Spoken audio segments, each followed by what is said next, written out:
The Area Plan Commission is working on an ordinance to regulate data centers. Believe it or not, there's already a data center or two here in the county, but when you think of data center, what does that mean? I always laugh to myself internally when people talk about data centers. If you're watching me right now or anytime, it's because this entire video exists inside of a data center. There is no internet without data centers, of course, but obviously, I think that we're kind of talking about a different scale of data center with AI and all of this now, but that's just kind of the nature of it. But the one that I was referring to is that there's actually a small business, a local business-oriented data center here in the Greater Lafayette area. But the Area Plan Commission is putting in place an ordinance that will make it harder for data centers. And some of the pushback in the community has been about, why not just do an outright ban? And the commissioners have come back rightly, because believe it or not, we have already seen this time and again across several different topics here in Indiana. The state legislature starts to take local control when they feel that there are areas of interest to them. I think the commissioners are trying not to overstep and get the state legislature to come in and say, you know what, no, never mind. Local government, local municipalities can't regulate locally.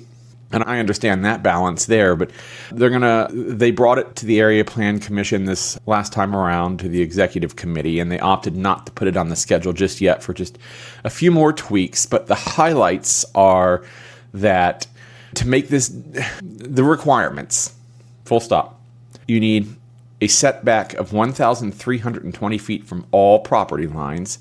In case you're wondering, that's 1/4 of a mile. Large data centers would need projections for water usage and energy consumption. At least 80% of electricity on large data sites would have to come from renewable, solar, wind, that sort of thing. They would be required to use a closed loop cooling system. They would have to be public information sessions before asking for a zoning exception.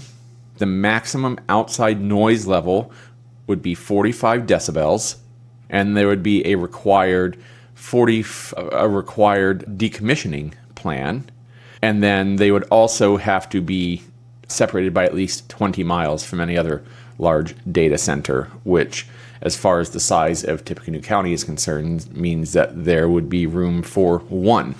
It's also that it has to be I-2. The idea there, zoned I-2, and the idea there is that there is so little land zoned I-2 here in Tippecanoe County that you would have to come for a variance in order to get your approval. So these are all requirements that the Area Plan Commission are working on putting into their ordinance around data centers here in Tippecanoe County.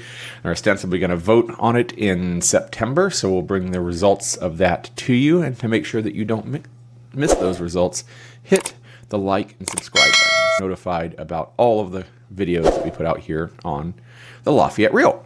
I know that data centers are a contentious topic, and I hesitate even to dive into the politics of them because I'm in the social media space, and this video, if you're watching it, clearly exists in the social media space. It's a very passionate thing, but that's only one. That is not all the voices of a community, and you get into an echo chamber, positive and negative on both sides. And again, to just stop and go, just again, point out for just a minute, if you're doom scrolling, if you're watching streaming video, if you're watching Apple TV or Netflix, you're watching something that exists in a data center. That's just the truth of the matter.